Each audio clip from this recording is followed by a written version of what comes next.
Welcome to the Lead Pedal Podcast with your host, Bruce Outridge, where he talks all things trucking. Now let's get rolling. Hey, how's everybody doing today? Welcome to an edition of Lead Pedal Podcast. I'm your host, Bruce Outridge. Today we're going to be talking with John DeGroot. We're going to continue our conversation about Red Seal, what it's all about, why he's so passionate about it, and how it's going to make our industry better. Before we get to that, though, let me tell you a little bit about Rosedale Transport. Again, another professional organization, been around for over 50 years, and they've got opportunities in local, regional, highway, and owner-operator positions. If you want a company that's stable, treats you right, and has a great safety program, then you want to check out rosedaletransport.com. And before we go, if you're a carrier or somebody looking, like an owner-operator, looking to get yourself audited and make sure that you're doing things right, I'm not talking about an MTO audit. I'm talking about a proper audit on different parts of your business to make sure you're in compliance and that you're safe on the roads. Well, Compliance Mentors can help you with that. They do a variety of audits. They've got a real passion for safety, and they help carriers clear across Canada. So if that is you, then check out compliancementors.com for all of that. Mentors with a Z for sure. All right, we had a great conversation with John. Let's get on with it, because I know you're going to love it. Here we go.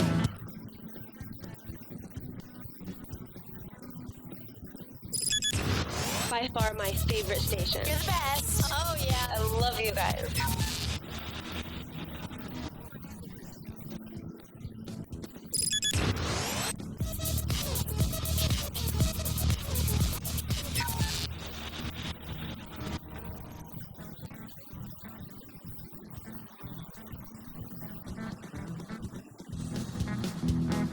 And that's what we're trying to do at Red Seal and PTAC. Yeah, well, let's talk Red Seal. You're a leader. How did you get involved with that? I know we've been talking about it in the industry in general. You and I both were at the PTAC conference at the end of October.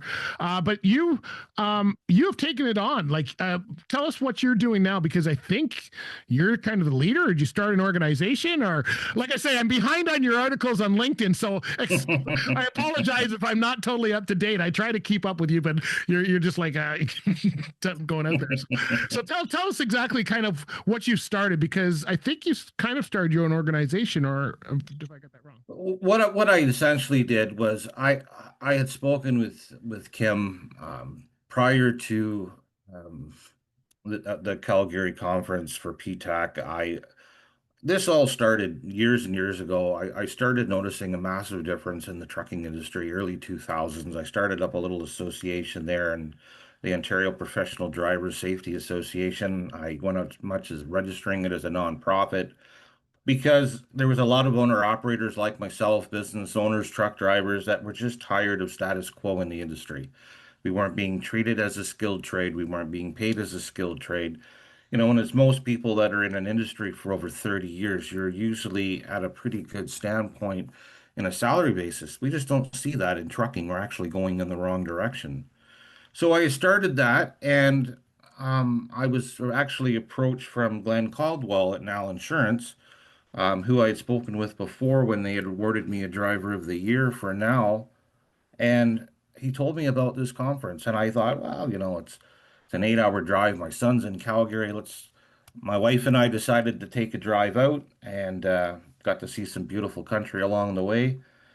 And I sat and I listened in that conference, and it was the last thing I expected, Bruce. I sat and I listened to Scott Thomas and how he had forgiven that driver at Humboldt, and it sparked something inside of me. I can't quite explain it. A man that can actually stand up, wrap his arms around the man that was partially responsible for killing his own son, and forgiving him, touched something in me that just lighted a fire, that I realized, I just can't stop. I have to fight for something. And Red Seal seemed like a very solid-based solution to an ongoing problem.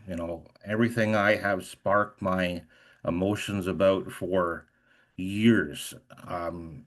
Bringing driving training up to a standard, bringing the actual occupation up, hearing all these groups that are all advocating for one thing or another to improve this business. More truck parking, better treatment for women drivers, respect, integrity, actually going up Highway 11 and 17 in Ontario without seeing your life flash before your eyes. These are things we didn't deal with when we were getting into this business. I never felt threatened. I felt safe in a truck. And I got to the point where even pulling a 5 axle load of steel down the road on the 400 series highways with 140,000 gross, I didn't feel safe anymore. Right. Because it wasn't just the four wheelers we were watching anymore, it was the other trucks. And that's just unacceptable. Everybody has a right to a safe workplace. So, with Red Seal, I started an association on LinkedIn. I've got about a following of 200 people, like-minded industry leaders, drivers, owner-operators, and I am trying to get the word out there. That's my focus. I want to hear from the drivers. I want to hear from the schools. This is what we're proposing. This is what, and I worked alongside PTAC. I was a supporter of their initiatives. I've talked with the Western Professional Truckers Association out here in Victoria. I wanted to have an allegiance with people that had the same strive and ambitions as I did. And I saw that in the PTAC group. And it just came to a point where membership wasn't no longer an option. I had to do something to join on. So they've made me an affiliate. And by the sounds of it, sitting on the Red Seal committee, working along with Mike. And I'm looking forward to it because you know what, if this is my little contribution to trucking after a lifetime in this business, I'll take it. And if it makes my daughter run down the road a little bit safer in the middle of the day, I don't have a choice. Yeah, well, thank you for doing that. I feel the same way. It was always the four wheelers. Remember back in the day, it was always the four wheelers. Mhm. And even if they messed up, 9 times out of 10, the truck driver is still going to be fine.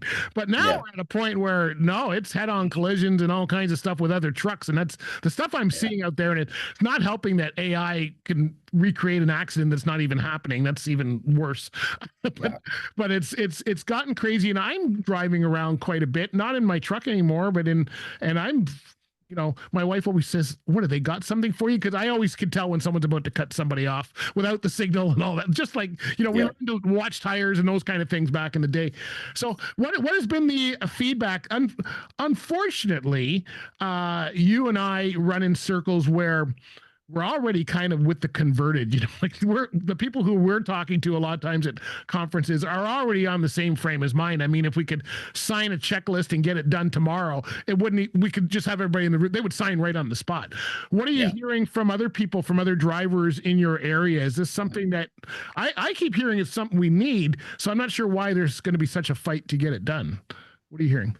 I think with the experienced drivers, a lot of it is, I've been doing this 30 years. Why do I want to go back to school again? I already have a job. I already know what I'm doing. So obviously, we need to look at some type of a grandfathering clause for the old timers like ourselves, but it'll be based on merit, what you've done, what is provable. I want Red Seal to stand for something that is just like any other trades in this country, whether it's a plumber, welder, mechanic. It is just a badge, but it's how you carry yourself as a professional that's going to make the big difference. And I want drivers to understand that how we carry and represent ourselves.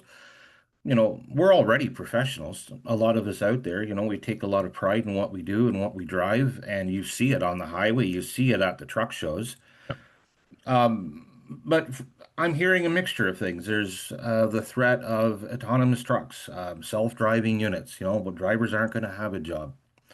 Our infrastructure isn't built for that yet, and it won't be built, I don't think, in my lifetime or maybe half my grandchildren's lifetime. I think we need to look at the actual realities, alternative fuels. Those are going to be the things that we're going to see transitioning. Maybe the wipeout of diesel fuel. But trucks are here to stay, and the driver is here to stay.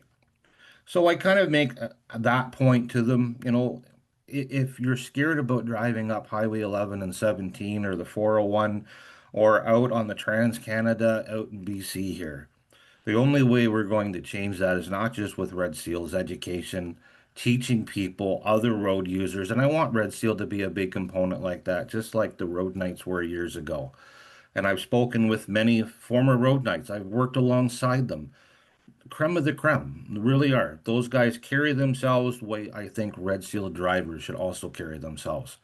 If we're gonna make this a thing, we have to make it about something that's solid, something that has full transparency, and that's what I'm explaining to the drivers in the group and our Facebook experts, and we've all come across them.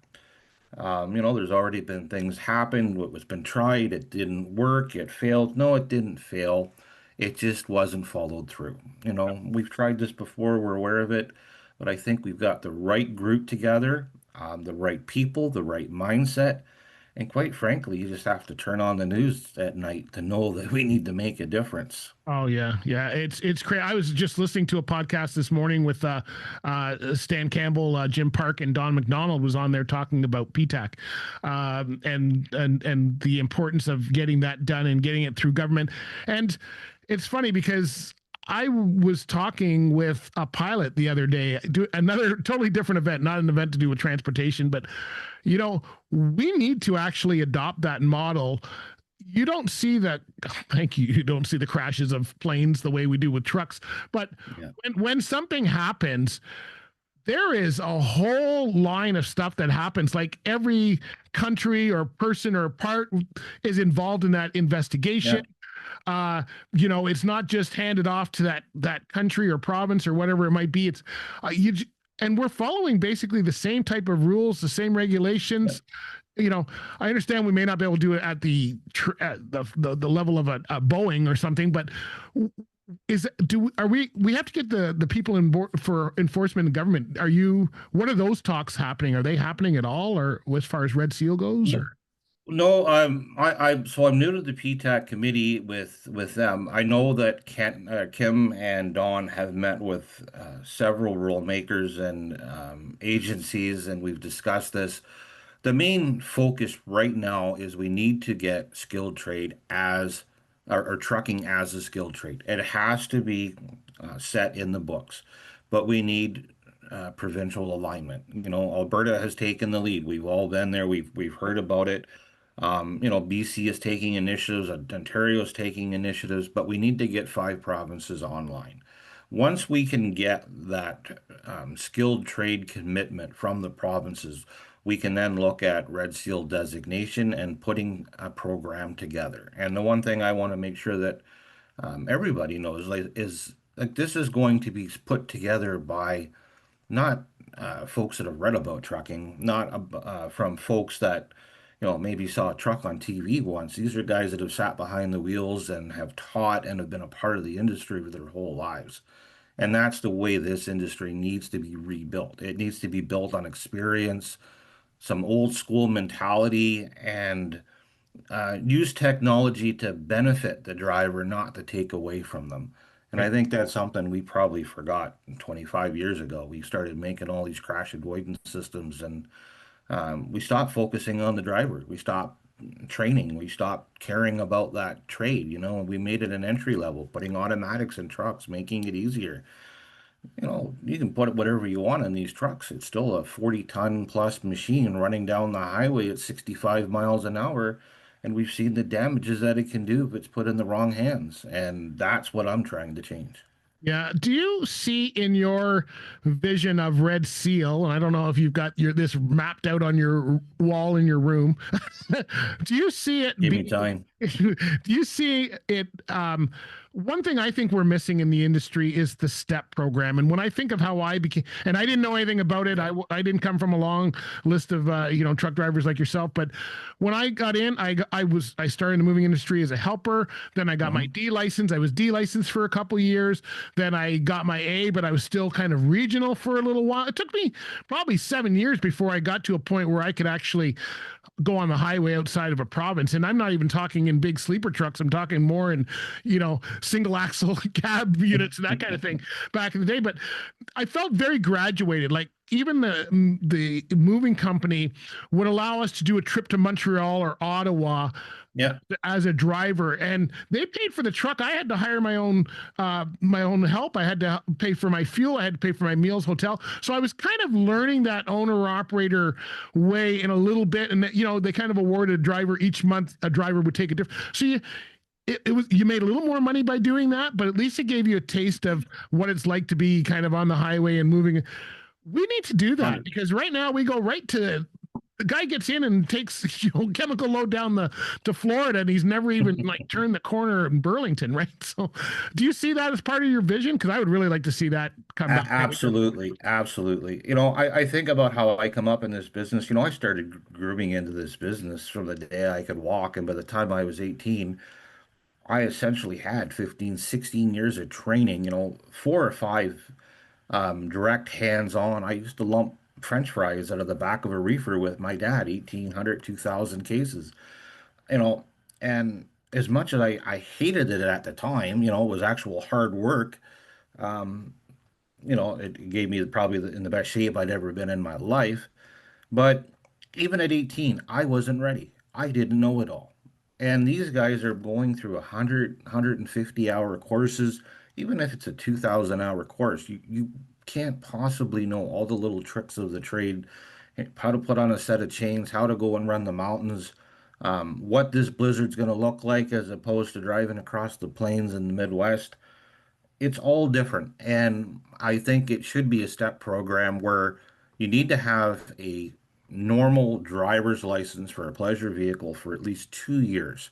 So, especially if you're newly landed, don't have a lot of experience, that way you're getting used to our road system, our laws, and then you can upgrade to a commercial license. Well, I think you should start out in a transit van or a 3 ton and graduate yourself up. Get used to the masses, get used to the G forces that are against you, and then slowly grade yourself up.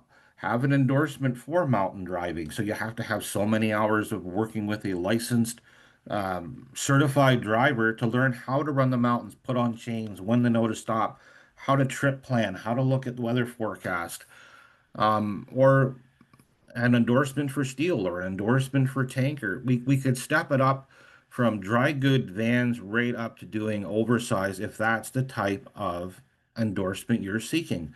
This will be about how versatile you want to be as a driver, how many certifications and endorsements you want. I think it should be an endless cycle, just like any plumber, welder. They have their specialties and what they want to do. And I don't think it's going to be a mandatory system in Canada, but I think it should be. Yeah, yeah, no, I think it would actually open up a lot of opportunity for the schools because schools out in BC, if I'm trying to get my mountain license or mountain whatever you're going to call it ticket, I've got to fly out there and actually train on the mountains as opposed to everybody fighting for the same because we're going across the country and you've done a lot of stuff that I haven't done. I've never run B trains because I never worked for a company that had that stuff. Yeah. I probably put on chains once or twice in my whole career, and it wasn't in the mountains. It was because of somebody's yard was so muddy I had to get out of there. I never, it's not like in Canada, in Ontario here, you're not even allowed to use chains. You can carry them, but you're not even actually putting them on anywhere. So yeah. That different parts of the country license because we're going clear across. Like, I mean, I never ran west, but I ran east. I've been to Newfoundland. I've ran south, so it all depends where you're running. And right now it's up to the company you work for. It's not for, That's right. So I think it'd be a really good thing. I'd like to see that happen, I think.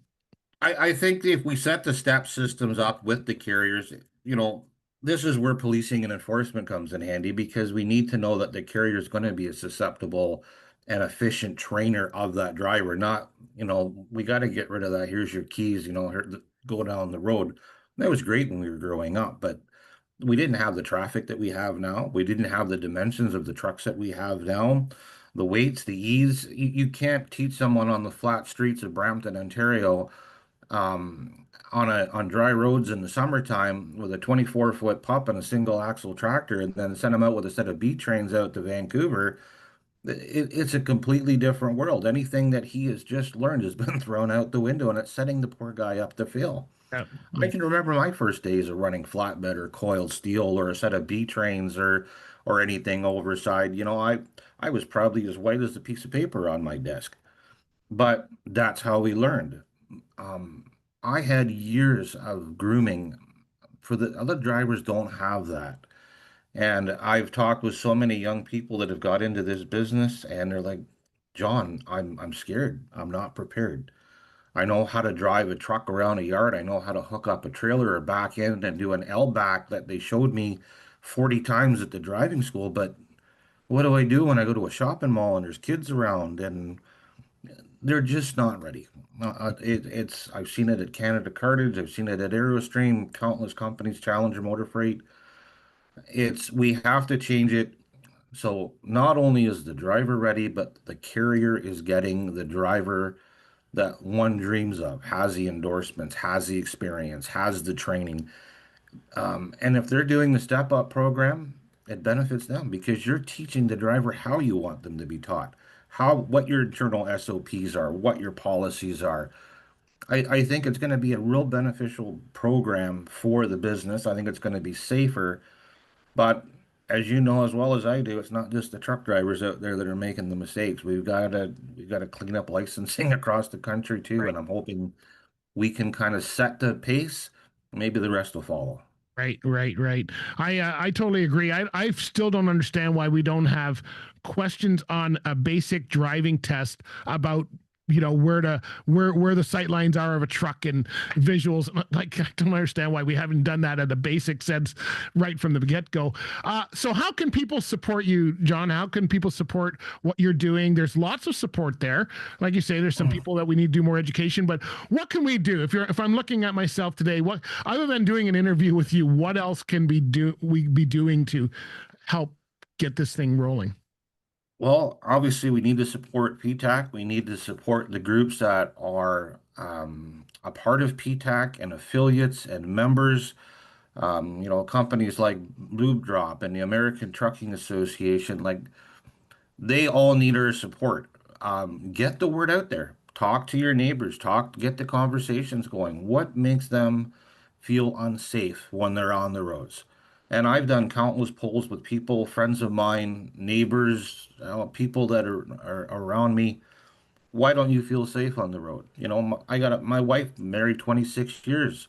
She's scared to get into a vehicle, yet she's married to a truck driver. Yeah. My daughter, 22, scared to drive. Why? Because they see what I had to deal with every day as a truck driver. Now what I'm doing around in my own personal vehicle, you had people that the law is now an option. We've lost the privilege point of licensing. Yeah, for sure. Buddy, thanks for your time today. I really appreciate it. Keep up the good work. I know you're going to do well, and we're going to help you get that word out for sure. Excellent. Great talking to you, Bruce. Thank you. Hey, folks, are you looking for a place that can help you with your taxes and understand exactly what you're going through as an owner-operator in the trucking industry? RS2000 Tax Services are those people. They're based in Ontario, Canada. They're in Kokomo, but you don't have to go there.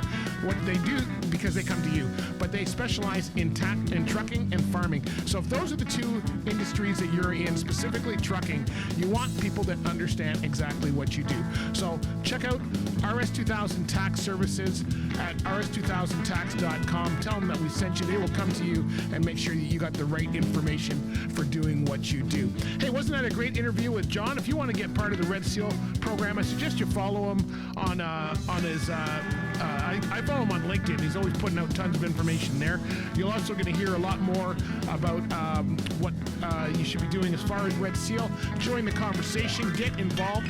We're not going to change this industry one at a time. We're going to change it by all of us working together. Let's work to be the better good and not just solo owner-operators or truck drivers. I'm going to be talking about Red Seal, my opinions on it in our next episode, so make sure you join us for the next one. And hey, have you heard of our Chords and Chrome show? Chords and Chrome is a radio show that I do every Monday night at 7 o'clock. It's streamed on our Mixcloud account for Lead Pedal Radio. It's also streamed on our Lead Pedal Radio YouTube page. You can also see it on our podcast page as well. So if you're following us on either YouTube or go to leadpedalradio.com and you can click on there and follow us there. Join us for this show. It's a mix of trucking, musician, music, and much more. You're going to love it. That's our signature show for 2026. All right, my friends. Hey, did I tell you about Harnwa? That's right. They're opening that truck stop at exit 230 on the 401. If you're, remember, that used to be a truck stop by a former chain. Now Harnwa's taking it over. It's going to be an SO fuel card stop. So go to harnwaenergies.com to get your fuel card.